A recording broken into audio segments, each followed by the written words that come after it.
एक बार फिर से आप सब लोगों का स्वागत है और परमेश्वर का धन्यवाद कि आप उसके भवन में आज अपना कीमती समय निकाल कर आए हैं और आपने ये महत्व दिया कि हम परमेश्वर के स्थान को पहला स्थान दें और इस वजह से आप सब लोग यहाँ पे आ पाए। इसलिए सारी आदर महिमा परमेश्वर को मिले। और इससे भी पहले परमेश्वर ने हमें अपना प्रथम और इकलौता पुत्र हमारे लिए दे दिया ना। इस बात को हम जानकर हम सभी लोग इस बात वजह से यहाँ पे पहुंचे हैं। प्रेज़ लॉर्ड, हालेलुया, है ना। तो इसी वजह से परमेश्वर ने हमें ये समझ दी, इसलिए हम परमेश्वर का धन्यवाद करते हैं। एक बहुत ही महत्वपूर्ण पुस्तक हम आज शुरू करने वाले हैं, वो है याकूब की पुस्तक। जेम्स इंग्लिश में बोलते हैं, जेम्स हिंदी में याकूब, है ना। और याकूब की पुस्तक में बहुत ज़्यादा गहरी बातें, बहुत ज़्यादा सिखाने वाली बातें परमेश्वर ने आप लोगों से की है। Hallelujah, hallelujah. इस बात को हम बड़े ही ध्यान से परमेश्वर के नाम से सीखेंगे, ठीक है। अपने सारे ध्यान को परमेश्वर की ओर केंद्रित करें ताकि हम परमेश्वर से एक भरपूरी की बात हम सीख सकें। Praise the Lord, hallelujah. और ये पहली आयत से अगर हम देखते हैं कि परमेश्वर के और प्रभु यीशु मसीह के दास याकूब की ओर से उन 12 गोत्रों को जो तितर बितर होकर रहते हैं नमस्कार पहुंचे। Praise the Lord. जब हम परमेश्वर की अपने आप को संतान कहते हैं तो हम अपने आप को क्या कहते हैं? हम अब्राहम की संतान हैं, अब्राहम की संतान। और फिर अब जब हम अब्राहम की संतान हैं तो किसी ना किसी 12 गोत्रों में क्या हम शामिल होते हैं कि नहीं होते हैं? तो ये वचन किसके लिए है? हमारे लिए भी उतना ही महत्वपूर्ण है। Praise the Lord, hallelujah. आज का शीर्षक यानी कि हेडलाइन है, और ये बहुत ही जबरदस्त हेडलाइन है, यानी कि परीक्षा। परीक्षा, हालेलुया। इस चैप्टर में परमेश्वर ने परीक्षा के बारे में हमें सिखाने की कोशिश करी है परमेश्वर के दास याकूब के द्वारा। Hallelujah, hallelujah. और दूसरी आयत में यूं लिखा है, मेरे भाइयों, जब तुम नाना प्रकार की परीक्षाओं में पड़ो तो इसको पूरे आनंद की बात समझो। कैसी बात समझना है? आनंद की बात समझना। जब हम अलग अलग परीक्षाओं में पड़े तो हमने इसे बड़ी आनंद की बात समझना है। लेकिन होता क्या है, जब हम पे परीक्षा आती हम परमेश्वर की ओर कुड़कुड़ाना शुरू कर देते और कहते हैं कि ये परीक्षा मुझ पर क्यों आई है। जो बच्चे हैं, मैं अक्सर बताया करता कि जब उनको परीक्षा आती है क्लास में, जब परीक्षा आती है तो फिर आप परीक्षा के बाद, रिजल्ट आने के बाद जब आप पास हो जाते हैं उस परीक्षा से, तो कहाँ पे जाते हैं? नेक्स्ट क्लास में जाते हैं। हालेलुया। इसी कारण परमेश्वर ने क्या बोला कि परीक्षाएं जब हम पर आए तो उसे बड़ी आनंद की बात समझें। Praise the Lord, hallelujah. जब परीक्षा हम पर आ रही होती है ना, एक अगर हम नॉर्मल हमारे जो बच्चे हैं उनका उदाहरण लें। जिस बच्चे को परीक्षा में कुछ नहीं आता होता ना, वो सबसे ज्यादा परेशान होता है, ये परीक्षा क्यों आ गई? क्योंकि उसकी प्रेपरेशन नहीं है, उसकी तैयारी नहीं है। हालेलुया। तो तैयारी ना होने के कारण वो आनंदित नहीं होता, वो परेशान हो जाता है, बड़ी टेंशन ले लेता है कि पता नहीं कैसा पेपर आ जाएगा, क्योंकि पूरे साल उसने कोई तैयारी नहीं करी। हालेलुया। लेकिन परीक्षाओं में आनंदित कौन होते हैं? जिनकी तैयारी बहुत अच्छी है। Praise the Lord, hallelujah. जिनकी तैयारी बहुत अच्छी है वो परीक्षाओं में हंसते खेलते हुए नजर आते हैं, यानी कि आनंदित होते हुए नजर आते हैं। Praise the Lord, hallelujah. इसी प्रकार से जब हम परमेश्वर के लोग विश्वासी कहलाते हैं जो जहाँ परमेश्वर के लोग, जब हमारे ऊपर परीक्षाएं आती हैं, अगर हमारी तैयारी कम है, हमारा प्रार्थना का जीवन कम है, हमारी बाइबल रीडिंग का जीवन कम है, तो जब परीक्षा आएगी तो क्या होएगी? हम पर हावी हो जाएगी। तो उस वजह से क्या होएगा? कोई डिप्रेशन में चले जाएगा, कोई एंजाइटी में चले जाएगा, कोई परमेश्वर को कोसना शुरू कर देगा, और कोई कहेगा कि मैं इस जीवन में क्यों हूं, मेरा क्या मकसद? परमेश्वर, मैं नहीं रहना चाहता। लेकिन जिनकी तैयारी पक्की है वो कैसे होंगे? वो आनंद के साथ उस परीक्षा को कहेंगे आने दो, कोई बात नहीं, प्रेज द लॉर्ड, क्योंकि उनको पता है कि परीक्षा के बाद परमेश्वर एक नए स्तर पे उनको ले जाने जा रहा है। Praise the Lord, hallelujah. बोलिए, मैं नए स्तर पर पहुंचना चाहता हूं, इसलिए मैं परीक्षा से नहीं घबराऊंगा। Hallelujah, hallelujah, hallelujah, praise the Lord. कई लोग परीक्षा में पढ़ना ही नहीं चाहते, यानी कि परीक्षा में पढ़ना ही नहीं चाहते। अभी मैं अगर ज्यादा आपको गौर कराऊं ना, परीक्षा में कौन नहीं पढ़ रहा पता है आपको? जो यहाँ पे नहीं है ना, वो परीक्षा में भी नहीं पढ़ रहे हैं, क्योंकि परमेश्वर उनको नए स्तर पर भी नहीं ले जाना चाहता। जो यहाँ पर हैं और अपने ध्यान को केंद्रित कर कर परमेश्वर के साथ तैयारी करने के लिए, अपने अगुओं के साथ, दुआओं प्रार्थनाओं के साथ, फास्टिंग प्रेयर के साथ बढ़ रहे हैं, उनके ऊपर परीक्षा है ना। किसी ने पूछा था कि मसीह लोगों के पास, उसका जवाब मुझे अभी मिला कि मसीह लोगों के जीवन में इतनी सारी परीक्षाएं क्यों आती हैं, इतनी सारी अलग अलग बातें क्यों होती हैं? हम जान गए कि क्योंकि परमेश्वर हमें नेक्स्ट लेवल पे ले जाना चाहता है। परमेश्वर आपको परीक्षा देकर नीचे गिराना नहीं चाहता है, क्योंकि परमेश्वर आपको उठाने वाला परमेश्वर है। हालेलुया। परीक्षा के साथ क्या आएगा? नया स्तर आएगा। क्या आएगा? नया स्तर आएगा। और जब हम परीक्षा की तैयारी अच्छी रीति से करेंगे, तो जब परीक्षा हमारे ऊपर आएगी तो हम परेशान नहीं होंगे। Praise the Lord. मैं अपना उदाहरण देता कि कई बार कोई ऐसी परीक्षा जब आने वाली होती थी मेरे ऊपर, तो परमेश्वर उसकी तैयारी मुझे पहले से, किसी दास के द्वारा कोई सरमन मेरे पास पहुंच जाना, किसी के द्वारा कोई ऐसी वीडियो पहुंच जानी जिसके द्वारा मुझे उस परीक्षा में से कैसे निकलना मुझे पता लग जाना पहले से। परमेश्वर आपके ऊपर जब परीक्षा लेकर आता है तो उसकी तैयारी पहले से करवा सकता है, अगर आप चाहें तो। परमेश्वर तो चाहता है कि आप परीक्षा में पास होकर नेक्स्ट स्तर पे पहुंचे, ताकि परमेश्वर बड़े ही प्राउड के साथ ये कह सके कि तू देखा तो मेरे दास को, तूने देखा मेरी बच्ची को, कितनी मजबूती के साथ चलने वाली है वो। Hallelujah, hallelujah, hallelujah. वो कह सके परमेश्वर कि कितनी मजबूती से चलने वाली वो मेरी बच्ची है। हालेलुया।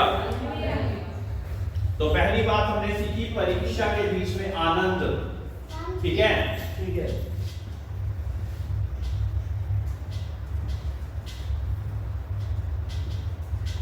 है ना? हम सीख गए कि अगर हमारी तैयारी नहीं अच्छी होगी, फिर हम आनंदित नहीं हो सकते परीक्षा के बीच में, फिर हम परीक्षा के बीच में आनंदित नहीं हो सकते। लेकिन अगर हमारी तैयारी अच्छी है तो परीक्षा के बीच में हम नहीं घबराएंगे, है ना? कुछ वचनों को हम हमेशा याद रखें कि प्रभु ने हमसे वायदा किया है कि ना मैं तुझे कभी छोड़ूंगा ना कभी त्यागूंगा, मैं संसार के छोर तक तुम्हारे संग रहने वाला परमेश्वर हूं। तो जब हम परीक्षा में होंगे और परमेश्वर को पुकारेंगे तो क्या वो हमें छोड़ देगा? नहीं छोड़ेगा। इसलिए हमने परीक्षाओं में क्या होना है? क्या होना है? आनंदित, पास होना है। बहुत अच्छी बात है। जब आप आनंदित होंगे, गणेश भाई ने अच्छा उत्तर दिया, उसको बोले पास होना है ना। और पास कैसे होंगे? आनंदित होंगे, पास होना है ना। ये नहीं कि 33 नंबरों वाला भी पास होना हमें ना, प्रभु पास करवा दे बस। Hallelujah, hallelujah. लेकिन 33 नंबरों वाले भी पास ही कहलाए जाते हैं, निकल गए किसी ना किसी तरह से। Hallelujah, hallelujah. परीक्षाओं को आनंद की बात समझना है ना। ये हमने पहली बात सीखी कि परीक्षा में आनंद। ठीक है जी, आइए दूसरी बात पे चलें। ये जानकर, तीसरी आयत, ये जानकर कि तुम्हारे विश्वास के परखे जाने से धीरज उत्पन्न होता है। जब परीक्षा आती तो क्या होता है, हमारा विश्वास का परखना हो जाता है। Hallelujah, hallelujah. जब हमारे ऊपर परीक्षा आती तो विश्वास का परखे जाना हो जाता है ना। और हम कहते हैं कि क्या हम विश्वासी हैं? अपने आप से पूछना शुरू कर देते कि क्या मैं विश्वासी हूं? मेरे ऊपर ही क्यों ये मुसीबत आ गई? अभी क्या सीखा हमने कि विश्वास के परखे जाने से धीरज उत्पन्न होता है। हालेलुया, है ना। विश्वास से धीरज।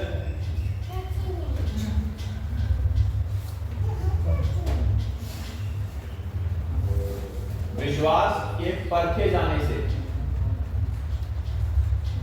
क्या उत्पन्न होता है? विश्वास के परखे जाने से धीरज उत्पन्न होता है। धीरज किसको किसको पता है कि धीरज किस चीज का वो फल है? आपको पता है? पवित्र आत्मा का फल है। धीरज पवित्र आत्मा का फल है ना। मैं जब ये इस बात की तैयारी कर रहा था ना, तो परमेश्वर ने से मैं जान रहा था कि इसका मतलब जो और भी 9 फ्रूट्स हैं, 9 फल परमेश्वर के हैं और 9 ही वरदान भी हैं। तो 9 फल जब हमारे बीच में परमेश्वर ने उत्पन्न करने होंगे तो अलग अलग तरह से वो करेगा, है ना। एकदम से तो वो आता नहीं ना वो फल। Praise Lord. तो जब विश्वास का परखा जाना होगा, परीक्षाओं के बीच में हमारा विश्वास जब परखा जाएगा तो हमारे बीच में क्या उत्पन्न होगा? धीरज उत्पन्न होगा। अगर एकदम से हम बरगला जाएंगे और ये सोचेंगे कि परमेश्वर तू कहां है, परमेश्वर तू कहां है, परमेश्वर तू कहां है, तो तब क्या होगा? हम डामाडोल होते जाएंगे। Praise Lord, hallelujah. उसको विश्वास के साथ याद करना है, कुड़कुड़ाते हुए नहीं याद करना। इस्राएलियों ने कुड़कुड़ाते हुए उजाड़ बियाबान में परमेश्वर को जब बड़ी दुहाइयां दी तो क्या हुआ? वो वहीं पे मर गए और प्रॉमिस लैंड में प्रवेश नहीं कर पाए। वायदे किए हुए स्थान पर वो प्रवेश नहीं कर पाए। हालेलुया। तो दूसरी बात हमने क्या सीखी? धीरज। ठीक है, दूसरी बात हमने सीखी धीरज के साथ उस परीक्षा के बीच में से गुजरना है। उस परीक्षा के बीच में से धीरज के साथ गुजरना है। आपको पता है कि पूरे साल मैडम आपको जो सवाल आप पूछते हैं आपका उत्तर देती रहती है, परीक्षा के बीच में देती है। ये बात मुझे परमेश्वर ने सिखाई। कई बार हम परीक्षा में होते और बार बार पूछते रहते, परमेश्वर मुझे बता, मुझे बता, मुझे बता। हालेलुया। फिर जो बातें हमारे को परमेश्वर ने पूरे साल पहले से ही हमारे अंदर डाल दी हैं, उसको वो याद दिलवाएगा। हालेलुया। उस पर हमारा ध्यान केंद्रित करेगा। हालेलुया। और लेकिन अगर हमने वो बातें पूरे साल पढ़ी ही ना होंगी, सीखी ही ना होंगी, तो परीक्षा में क्या होंगे? हम पास होंगे कि फेल होंगे? गणेश भाई पास होंगे। फिर भी वेरी गुड। अभी फेल होना था, अगर नहीं आता तो ध्यान ही कहीं और ले जाते हैं। ये दोस्तों को दूर करो थोड़ा।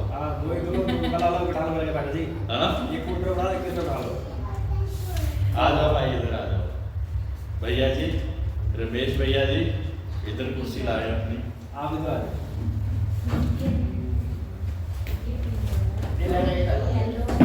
परीक्षा में हमारी मैडम साथ नहीं होती है, लेकिन हमें कुछ नहीं बताती है। वो चेक कर रही होती है ना। कोई भी चीटिंग करेगा तो क्या होगा?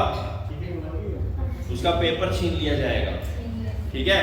लेकिन जिस बच्चे ने वो स्मरण रखा, जो कि वो पूरे साल समझता रहा, पूरे साल सीखता रहा, फिर क्या होगा? वही उसी बातों से वो परीक्षा में से निकल जाएगा, पास हो जाएगा। Hallelujah, hallelujah. परीक्षा में मैडम साथ होगी, पास्टर साथ होगा? कौन साथ होगा? हाँ, परमेश्वर साथ होगा। और प्रेज़ द लॉर्ड, हालेलुया। परीक्षा में हमने ऐसे निकलना है कि वो ही बातें जो कि परमेश्वर से हमने पूरे साल सीखी हैं, पिछले दिनों में सीखी हैं, और परमेश्वर चाहता इसी कारण कि हम उन बातों को सीखते रहें और अपने दिलों में उतारते रहें, ताकि जब परीक्षा आए तो हमें पता है कि कहां से निकलना है। Hallelujah, hallelujah. विश्वास के परखे जाने से धीरज उत्पन्न होता है। परमेश्वर चाहता कि हम धीरजवान हों। चौथी आयत, पर धीरज को अपना पूरा काम करने दो कि तुम पूरे और सिद्ध हो जाओ और तुम में किसी बात की खटी ना हो रहे। अब धीरज उत्पन्न करने के लिए कई बार बहुत ज्यादा समय लग जाता और परीक्षा का समय भी बहुत ज्यादा लंबा चलता रहता। कई लोग हमें कॉल करते, पास्टर साहब साटियां ते परीक्षाएं नहीं खत्म हो रही, हमारा वो प्रॉमिस लैंड कब आएगा, वो हमारा कनान देश कब हमारे जीवन में शुरू होगा। हाँ, हमारी परीक्षाएं खत्म नहीं हो रही। कई लोगों की परीक्षाएं बहुत ज्यादा लंबी होती रहती है, लेकिन परमेश्वर का वचन क्या कह रहा है कि जब जब जब वो धीरज का पूरी रीति से, आइए पढ़िए चौथी आयत पढ़े, पर धीरज को अपना पूरा काम करने दो कि तुम सिद्ध हो जाओ। अब धीरज के साथ परीक्षा के बीच में परमेश्वर आपको सिद्ध बनाना चाह रहा है। क्या बनाना चाह रहा है? सिद्ध बनाना चाह रहा है। और जब परीक्षा का समय लंबा हो तो परमेश्वर उतना ही आपको सिद्ध बनाना चाहता है। Hallelujah, hallelujah, hallelujah. मूसा ने सिद्ध बनने के लिए, यानी कि सिद्ध बन के ही तो हम परमेश्वर की सेवकाई कर पाएंगे। सिद्ध बनने के लिए कितने साल इंतजार किया?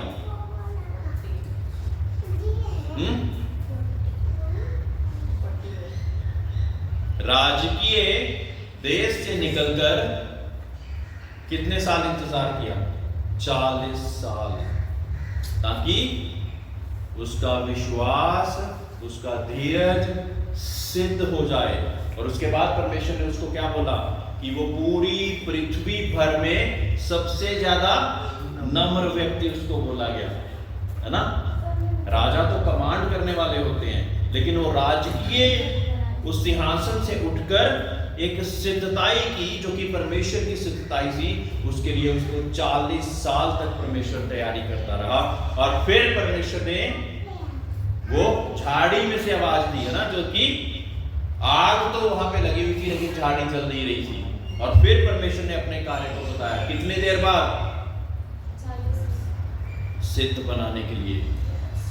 Praise the Lord, hallelujah, hallelujah. परमेश्वर हमारे विश्वास के परखे जाने से हमें सिद्ध बनाना चाहता। Hallelujah, hallelujah. सिद्ध बनना चाहते हैं ना हम, है ना।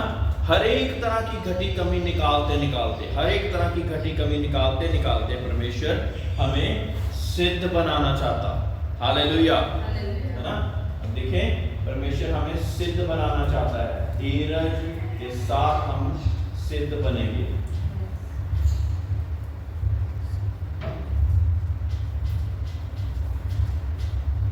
धीरजवान जो व्यक्ति है वो उतावलापन नहीं तो शो करता।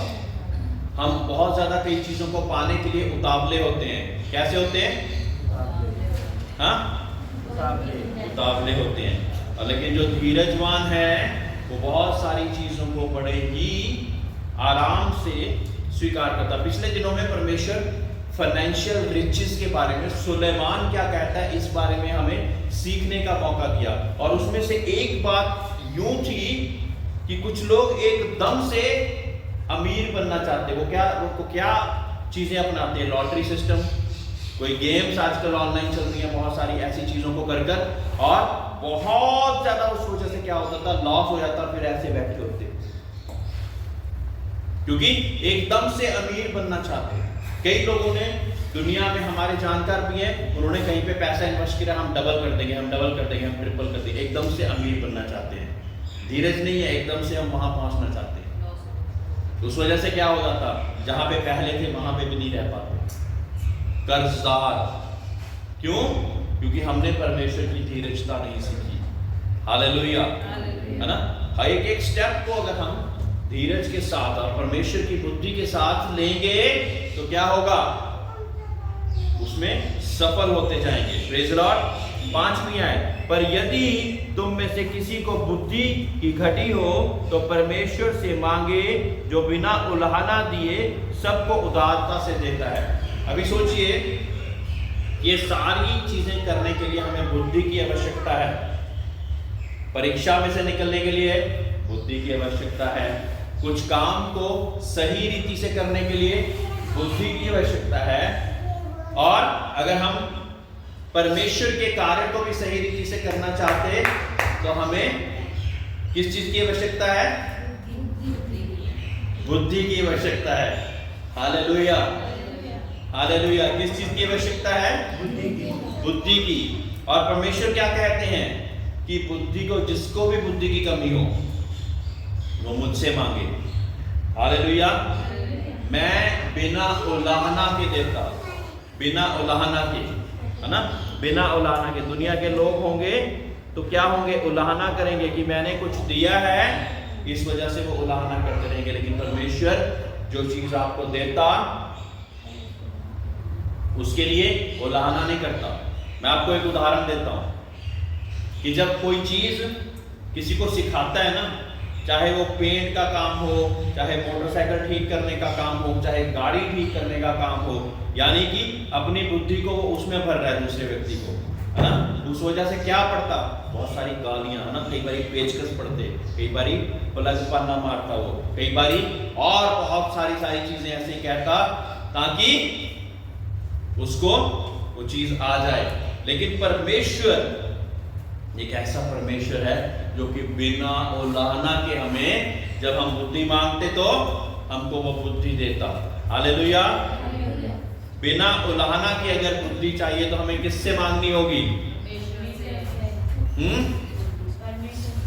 किससे मांगेंगे? परमेश्वर से, है ना। हम बार बार कहते हैं कि जब बच्चे भी है ना अपनी पढ़ाई लिखाई में बुद्धि चाहते हैं तो परमेश्वर से मांगे। जो लोग जल्दी बातों को भूल जाते हैं वो परमेश्वर से बुद्धि मांगे। और साफ साफ लिखा हुआ है जिसको भी बुद्धि की कमी हो वो परमेश्वर से मांगे जो कि बिना उलाहना के हमें देता है। हालेलुया, है ना। तो आज से हम अपनी बुद्धि के लिए हम प्रार्थना करनी शुरू करेंगे। हम बुद्धिमान होंगे तो क्या होगा? बहुत सारे लोगों को शर्मिंदा करने के योग्य हो जाएंगे, है ना। क्योंकि परमेश्वर हमें वो स्वर्गीय बुद्धि से हमें भरेगा, वो डिवाइन नॉलेज और विजडम से भरेगा, जिसको लोग देख के कहेंगे कि ये बुद्धि कहां से आई, है ना। सुलेमान को देखने लोग पता नहीं कहां से आते थे, उसकी बुद्धि को परखने के लिए कहां से लोग आते थे। किस वजह से? क्योंकि उसको स्वर्गीय बुद्धि परमेश्वर ने दी हुई थी। हालेलुया, हालेलुया, है ना। इसी वजह से हम किसी चीज के लिए भी बुद्धि की प्रार्थना कर सकते हैं ना। कई लोगों ये प्रार्थना कर सकते हैं कि परमेश्वर मुझे अपने बच्चे का पाल परोस मैं अच्छी रीति से कर सकूं, इसलिए मुझे बुद्धि दे। ठीक है। फिर मैं अपने कार्यों को सही रीति से कर सकूं, इसलिए मुझे बुद्धि दे। मैं अपने कार्य में सबसे ज्यादा उत्तम नजर आऊं, इसलिए परमेश्वर मुझे बुद्धि दे।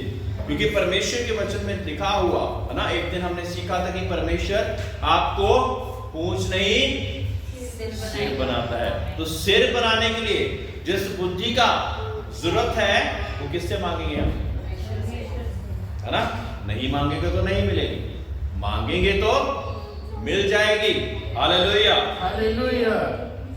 पर विश्वास से मांगे और कुछ संदेह ना करें। और जब हमने परमेश्वर से बुद्धि मांगनी है तो विश्वास से मांगनी है और संदेह नहीं करना, क्योंकि संदेह करने वाला समुद्र की लहर के समान है जो हवा से बढ़ती और उछलती। ऐसा मनुष्य ये ना समझे कि मुझे परमेश्वर से कुछ मिलेगा। Praise the Lord. विश्वास के साथ संदेह नहीं करना है, ठीक है। विश्वास बिना संदेह के। कैसे करना है विश्वास? बिना संदेह के।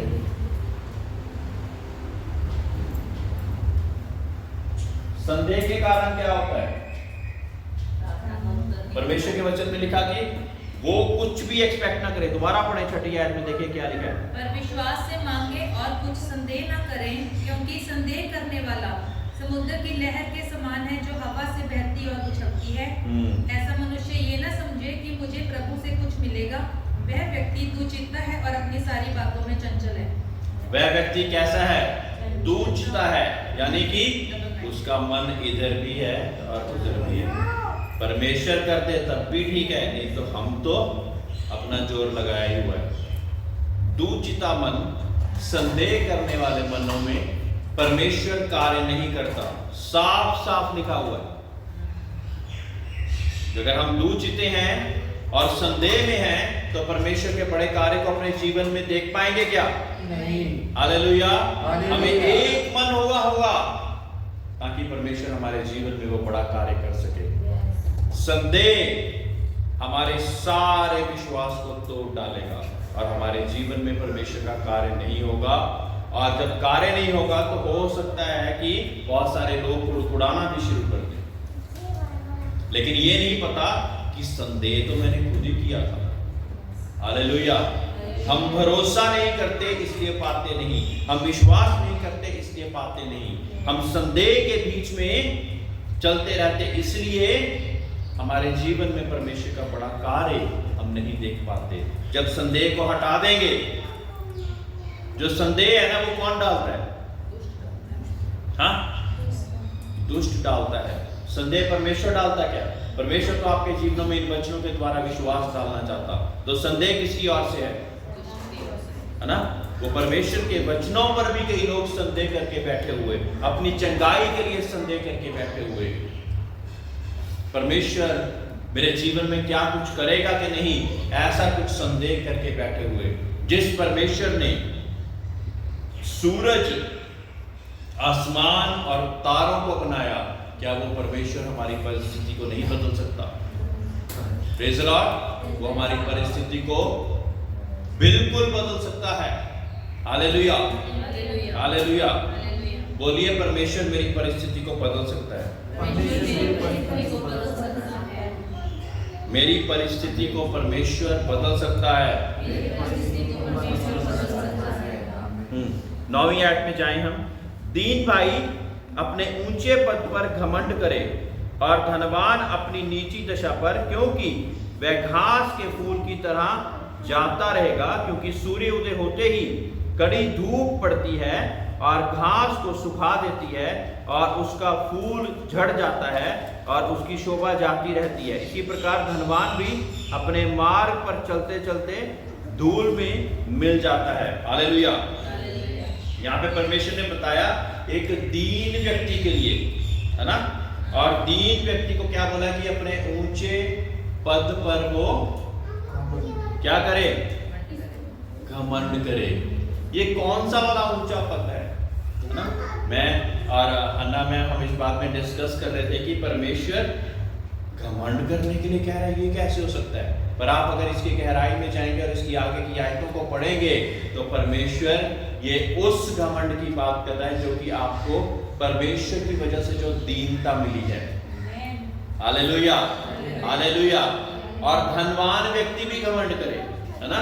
लेकिन परमेश्वर क्या कहता है कि वो एक फूसे के समान होगा, है ना?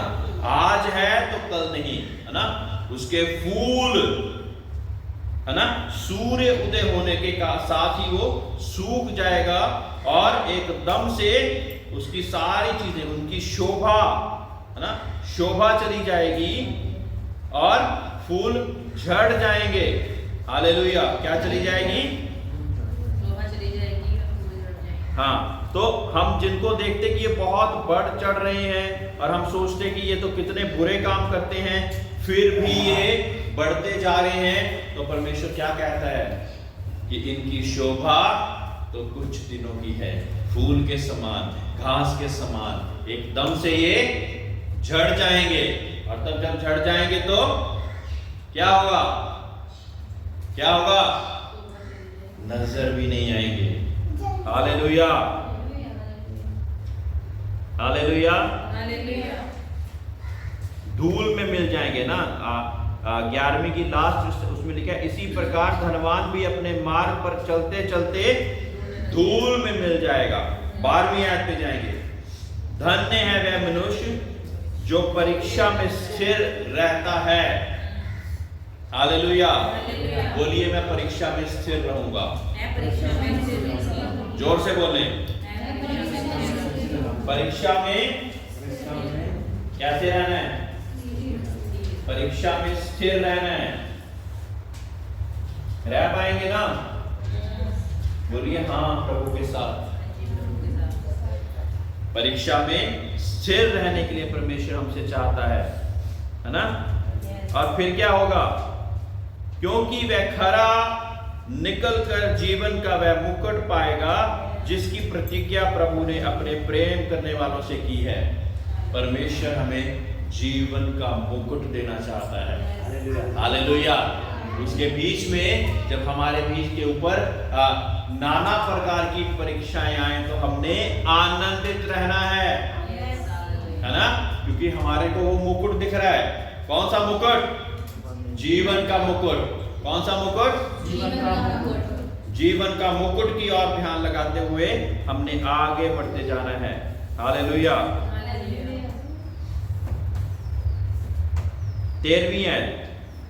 जब किसी को परीक्षा हो तो वह ये ना कहे कि मेरी परीक्षा परमेश्वर की ओर से होती है, क्योंकि ना तो बुरी बातों में परमेश्वर की परीक्षा हो सकती है और ना वह किसी की परीक्षा आप करता है। हालेलुया। हालेलुया। इसकी फोटो खींचने को जाना, फिर मैं इसको नेक्स्ट उसको लिखने लगा हूं।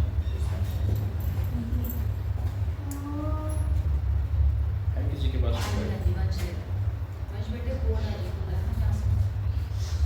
जब किसी की परीक्षा हो तो वो ये ना कहे कि मेरी परीक्षा परमेश्वर की ओर से है, क्योंकि ना तो बुरी बातों से परमेश्वर की परीक्षा होती है और ना वह किसी की परीक्षा आप करता है।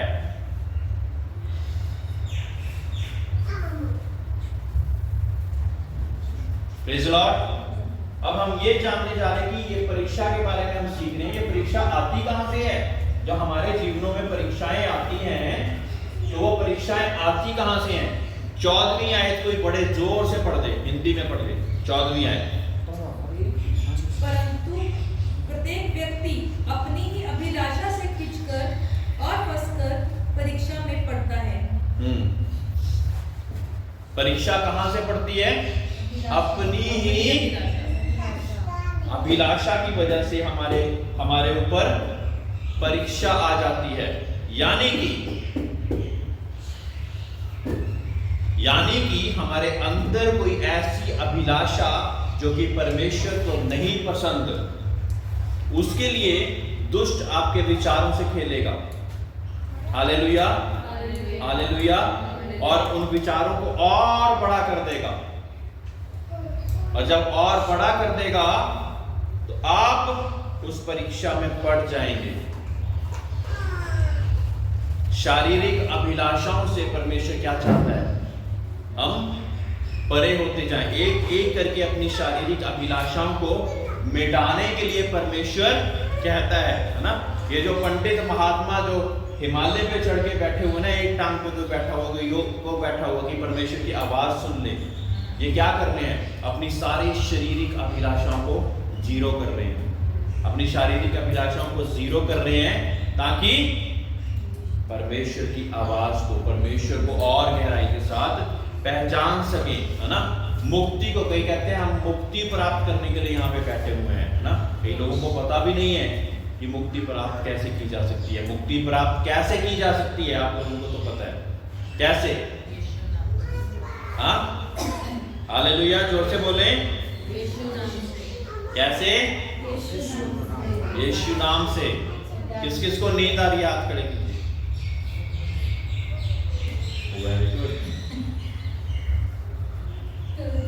गणेश हमारा हमेशा साथ देता है। अब तो दोस्त भी अलग कर दिया फिर भी। परंतु प्रत्येक व्यक्ति अपनी ही अभिलाषा से खींचकर और फंसकर परीक्षा में पड़ता है। हालेलुया। हालेलुया। फिर अभिलाषा गर्भवती होकर पाप को जन्मती है, और पाप जब बढ़ जाता है तो मृत्यु को उत्पन्न करता है। Praise the Lord. हमारे जीवन में मृत्यु किस वजह से आई?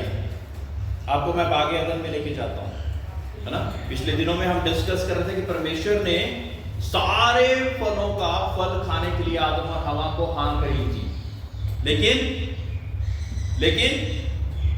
एक पेड़ का फल परमेश्वर ने खाने के लिए मना करा था, वो था भले और बुरे के ज्ञान का। तो एक दूसरा पेड़ भी था, वो क्या था? वो जीवन का, जीवन, अनंत जीवन पाने के लिए वो पेड़ था। उसके लिए परमेश्वर ने मना नहीं किया था, क्योंकि परमेश्वर क्या चाहता था कि अगर हम आज्ञाकारिता में चलते रहे ना, तो हम अगर पूरी उम्र भी जीते रहे तो परमेश्वर को पसंद है, तो हमें मारना नहीं चाहता था। लेकिन जब पाप आया तो उसके साथ क्या आई? मृत्यु आई। हालेलुया। जब पाप आया तो क्या आया साथ? मृत्यु आई। और हम जब सीख रहे कि परीक्षा के साथ क्या आता है, परीक्षा के साथ क्या आता है, फिर हम अभिलाषा, और अभिलाषा जब गर्भवती होती है तो वो पाप को जन्मती है, और फिर मृत्यु उत्पन्न हो जाती है। जो नया जीवन पाए हुए लोग हैं, नया जीवन पाए हुए लोग कितने यहां पर? हाँ, नए जीवन पाए हुए लोग कितने यहां पे है? हम नए जीवन पाए हुए। हाँ, तो जो नए जीवन पाए हुए लोग हैं वो क्या कहते हैं कि हम परमेश्वर के साथ अनंत काल तक राज्य करेंगे, यानी कि मृत्यु का अधिकार उन पर नहीं।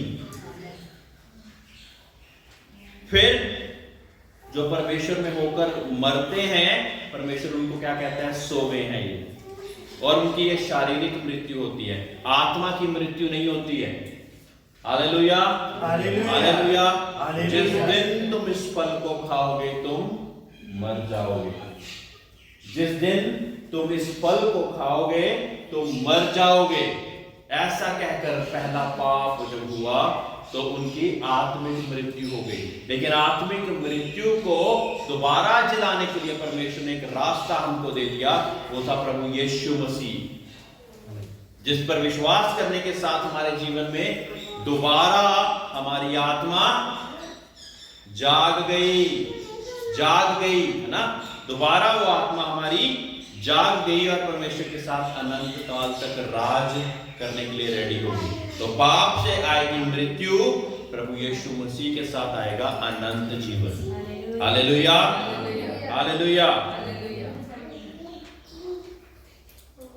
हे मेरे प्रियो, धोखा ना खाओ, क्योंकि हर एक अच्छा वरदान और हर एक उत्तम दान ऊपर से ही है और ज्योतियों के पिता की ओर से मिलता है, जिसमें ना तो कोई परिवर्तन हो सकता है और ना अदल बदल के कारण उस पर छाया पड़ती है। उत्तम वरदान परमेश्वर की ओर से आते हैं।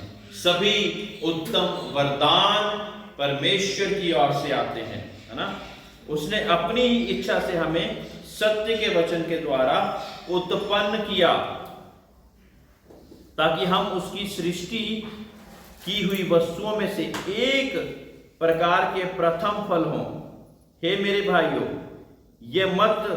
ये बात तुम जान लो, हर एक मनुष्य सुनने के लिए तत्पर और बोलने में धीरे और क्रोध में धीमा हो। और हमारा क्या होता है कि हम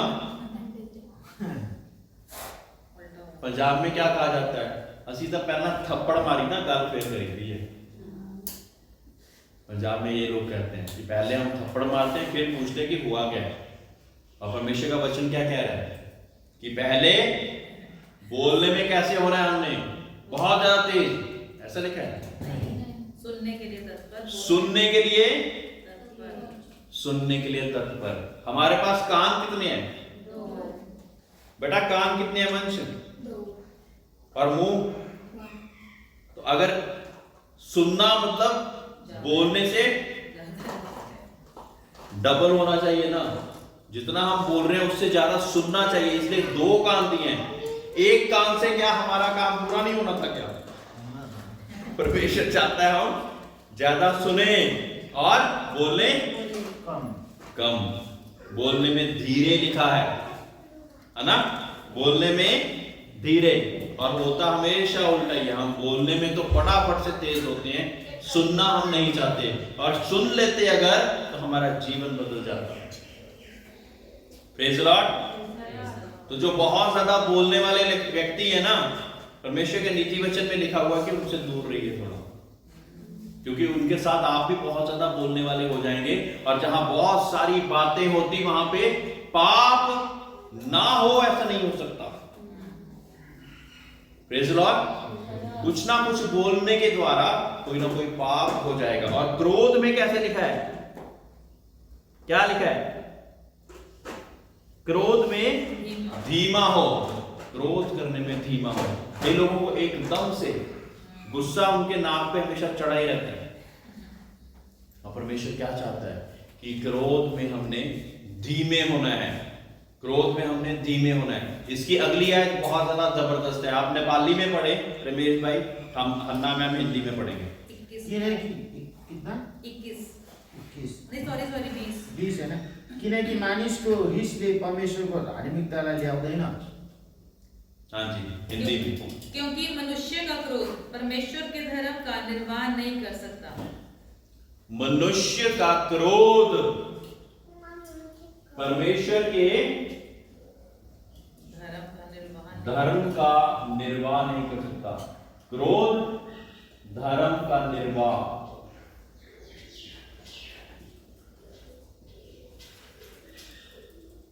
नहीं कर सकता।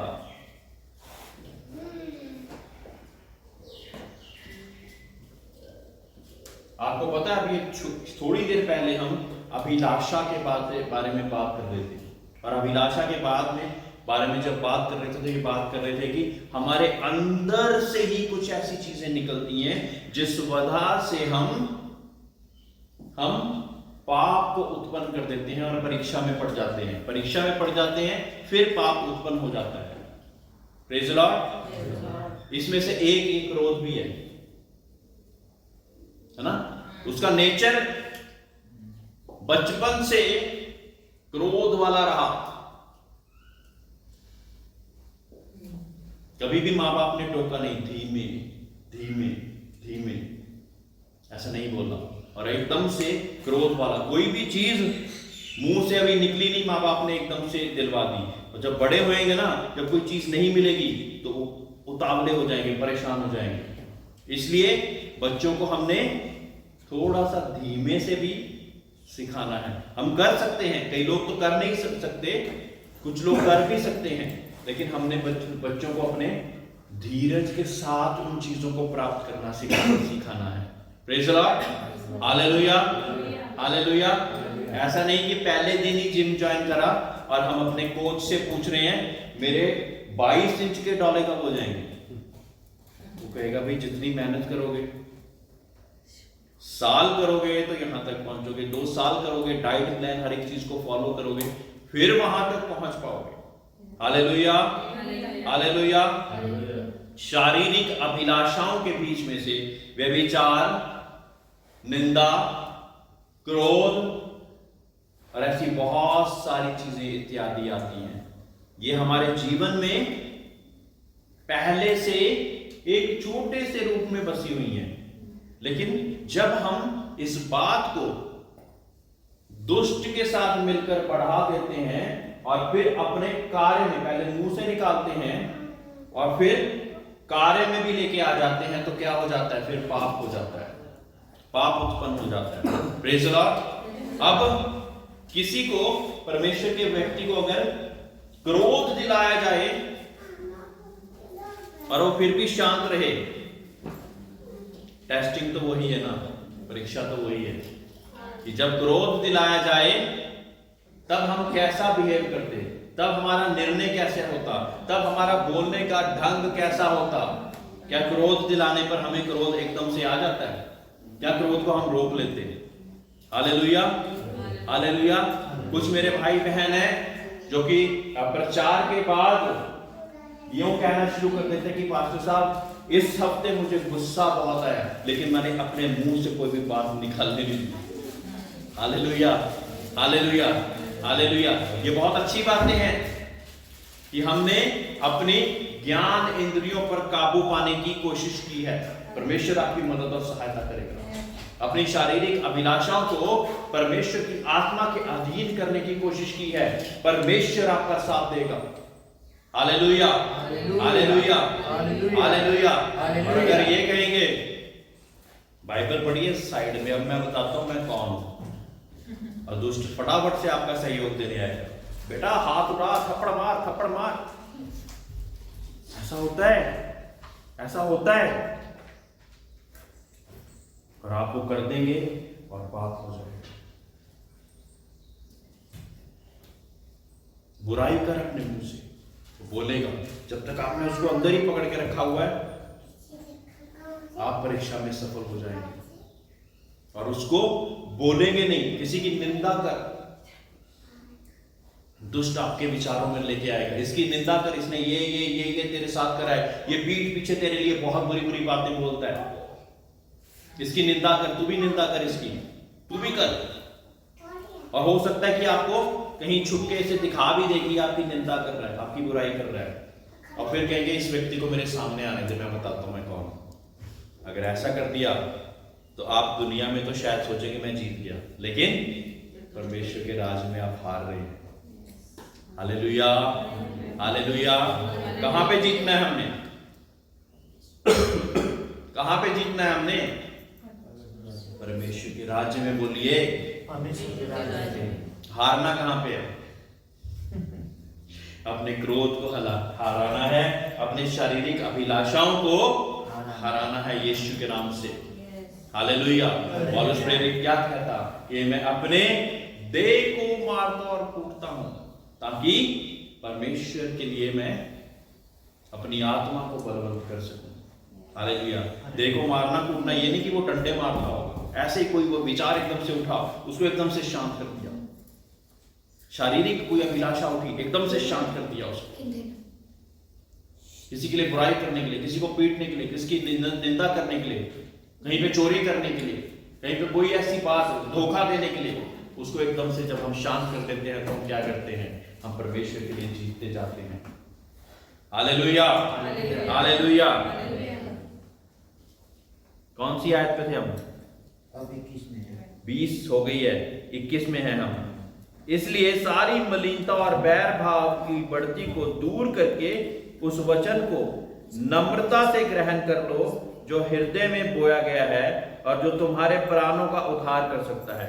तो वचनों को हमने नम्रता के साथ ग्रहण करना है ना? हर एक वचन को हमने नम्रता के साथ ग्रहण करना है। तभी जो वचन का बीज जो आपके अंदर डाला गया ना, तभी वो फूलवंत होगा। सॉइल अच्छी नहीं होगी, यानी कि खाद अच्छी नहीं होगी, या जहां पे हम बीज डाल रहे हैं वो अच्छी नहीं होगी, तो पेड़ कैसे उगेगा? वचन का बीज जब डाला जाता तो बड़ी नम्रता के साथ हमने उसको ग्रहण करना है ताकि बहुतेरा फल ला सके। परमेश्वर के वचन में यूं लिखा कि परमेश्वर चाहता है कि आप फल लाओ और बहुतेरा फल लाओ। हालेलुया। बोलिए, मैं बहुतेरा फल प्रभु के लिए लाऊंगा। जोर से। 22वीं आयत, परंतु वचन पर चलने वाले बनो और केवल सुनने वाले ही नहीं जो अपने आप को धोखा देते हैं। कुछ लोग सिर्फ वचन के सुनने वाले हैं, है ना? बहुत अच्छे रेगुलर क्रिश्चियंस हैं वो, है ना? आप अभी चाहेंगे कुछ चर्च में बहुत सारा लोग भरे हुए हैं, और उसमें से 90% से ऊपर सिर्फ सुनने वाले हैं, करने वाले नहीं हैं। Hallelujah, hallelujah. तो परमेश्वर के राज्य में वो कैसे हैं? और उनको कोई टोका टकाई भी करने वाला नहीं है। हालेलुया। कोई नहीं टोकता उनको, कुछ भी करते रहो, ताली बजाओ, अपना चर्च आते रहो, दान दशमांश देते रहो, कोई चक्कर वाली बात नहीं, आपको कोई चक्कर, आप ठीक ही ठीक है, उनकी करेक्शन नहीं करेंगे। चरवाहे को भेड़ों को क्या करने के लिए कहा गया है? कायदे में लाने के लिए कहा गया है ना। ये तो नहीं कि वो कहीं पे भी भटक जाए। Hallelujah, hallelujah. तो जो लोग ये पसंद करते कि उनकी करेक्शन हो, है ना। परमेश्वर के वचन में भजन संहिता में लिखा, तेरे सोटे और तेरी लाठी से मुझे शांति मिलती है। जो लोग ऐसे हैं उनको परमेश्वर बहुत पसंद करता है कि हम मनुष्य होते हुए हमसे गलतियां जरूर होती हैं, लेकिन जब मुझे करेक्शन करता है परमेश्वर प्रभु के दासों के द्वारा, प्रभु किसी वचन के द्वारा, तो मैं अपने आप को फिर दोबारा से करेक्ट करके परमेश्वर के साथ चलना शुरू कर देता। हालेलुया। और मुझे शांति प्राप्त होती कि किसी ना किसी ने तो मुझे बताया, किसी ने मुझे तो बताया, है ना। दाऊद जो कि परमेश्वर के दिल से जुड़ा हुआ व्यक्ति, जिससे जब एक इतना बड़ा पाप हो गया, है ना, और उसने उस पाप को इग्नोर करके चला हुआ था, है ना, उस पाप को इग्नोर करके चला हुआ था, लेकिन जब नातन नबी उसके पास पहुंचा और उसको बार बार उसको दर्शाया उसके पाप के बारे में, तो दाऊद ने क्या कहा? उसने सारे व्यक्तियों को बाहर भेज दिया कि जब तक परमेश्वर मुझे इस पाप के लिए माफ नहीं करेगा तब तक मैं कुछ नहीं करूंगा। तो जब हमारे जीवन में कुछ ऐसी बात के बारे में हमें बोला जाता, कोई करेक्शन करी जाती है, तो हमें कितना टाइम लगाना है उसको करेक्ट करने के लिए? जो तो उसी समय करेक्ट कर लेते परमेश्वर के, हम दिल के व्यक्ति बन जाते हैं। जो उसकी समय करेक्ट नहीं करते, सालों साल बिता देते। कुछ लोग ऐसे हैं जिनको बोलते बोलते मैं थक चुका हूं। मैं सोचता हूं कि ना बोलूं, लेकिन फिर मैं सोचता हूं कि परमेश्वर ने तो मुझे काम ही तो यही दिया है, नहीं बोलूंगा तो परमेश्वर मुझसे पूछेगा। Hallelujah, hallelujah, hallelujah. क्योंकि जो कोई वचन का सुनने वाला है और उस पर चलने वाला ना हो, तो वह उस मनुष्य के समान है जो अपना स्वाभाविक मुंह दर्पण में देखता है, इसलिए कि वह अपने आप को देखकर चला जाता और तुरंत भूल जाता है कि मैं कैसा था। ठीक है, कितना बड़ा बढ़िया उदाहरण दिया है ना। और यहाँ पे वचन के द्वारा आपको दर्पण दिखाया जाता कि मुझे कहाँ पे सुधरने की जरूरत है, लेकिन चर्च के बाहर निकलते ही मैं फिर वैसा हो जाता, क्योंकि मैं भूल गया हूं कि वचन क्या थे, है ना। कहते कि उस व्यक्ति की तरह है कि जो अपने मुंह, अपना चेहरा दर्पण की ओर ऐसे देखता है और फिर भूल जाता है, फिर चेहरा मुंह में देखने आ जाता है ना। मैं याद करता कि कुछ बच्चे, कुछ हमारे यंगस्टर्स, कुछ नौजवान, उनको उसके मिरर के आगे खड़े होने की बहुत आदत है। शीशे के आगे खड़े रहते हैं, मैं सुंदर लग रहा हूं कि नहीं, मैं सुंदर लग रहा हूं, क्या मैं सुंदर लग रही हूं, बार बार वो चेहरे के आगे देखते रहते हैं, है ना। और परमेश्वर ने इसकी तुलना अपने वचन के साथ ऐसे करी है कि कुछ जो सिर्फ सुनने वाले हैं और करने वाले नहीं है, वो व्यक्ति ऐसे ही हैं कि सुन लिया, परमेश्वर ने मेरे दिल को छेद भी दिया, लेकिन मैंने अपने आप में सुधार नहीं लाना कोई भी। हालेलुया, है ना। यंगस्टर्स आजकल एक टी शर्ट पहन के रखते हैं ना पंजाब में, मैं टीठा, मैं नहीं सुधरागा। Hallelujah, hallelujah, praise the Lord. लेकिन हमने ऐसा नहीं बनना है ना। Praise the Lord. पर जो व्यक्ति स्वतंत्रता के सिद्ध व्यवस्था पर ध्यान करता रहता है, वो अपने काम में इसलिए आशीष पाएगा कि सुनकर भूलता नहीं, पर वैसे ही काम करता है। Praise the Lord, hallelujah. सभी लोग थोड़ी देर के लिए खड़े हो जाएगा ना, हम एंड करेंगे, 5 मिनट में एंड करेंगे, खड़े हो जाएंगे सभी लोग। परमेश्वर ने यहाँ पे एक बड़ी भेद की बात बताई है। भेद की बात क्या बताई है कि हमारे काम में आशीष, हमारे काम में कारोबार में आशीष पाने का एक कुंजी दी है। यहाँ पे क्या कुंजी दी है? क्या कुंजी दी है? कि जो सुनकर करने वाला बन जाता है, जो सुनकर करने वाला व्यक्ति बन जाता है, परमेश्वर उसके लिए क्या करता है? वो अपने सिद्ध व्यवस्था पर ध्यान करता रहता है। वह अपने काम में इसलिए आशीष पाएगा कि सुनकर भूलता नहीं पर वैसे ही काम करता है। जो व्यक्ति सुनकर भूलता नहीं और उसी के अनुसार कार्य भी करता है, परमेश्वर ने उसको आशीष देने का वायदा किया है। Hallelujah, hallelujah. इसलिए कृपया करके जब मैं पूछता हूं आपसे कि वचन भूले तो नहीं क्या बताया था, तो मैं परमेश्वर के वचन के अलग नहीं वो पूछ रहा हूं आपसे बेटा, मैं परमेश्वर के वचन के अधीन रहकर ही आपसे पूछ रहा हूं ताकि आप उन चीजों को याद रख सकें, क्योंकि परमेश्वर आपके जीवन में आशीष को देना चाहता है, आपको आशीष को देना चाहता है। उसके कायदे कानूनों में जब हम चलेंगे तो क्या करेंगे, हम आशीष को प्राप्त करेंगे।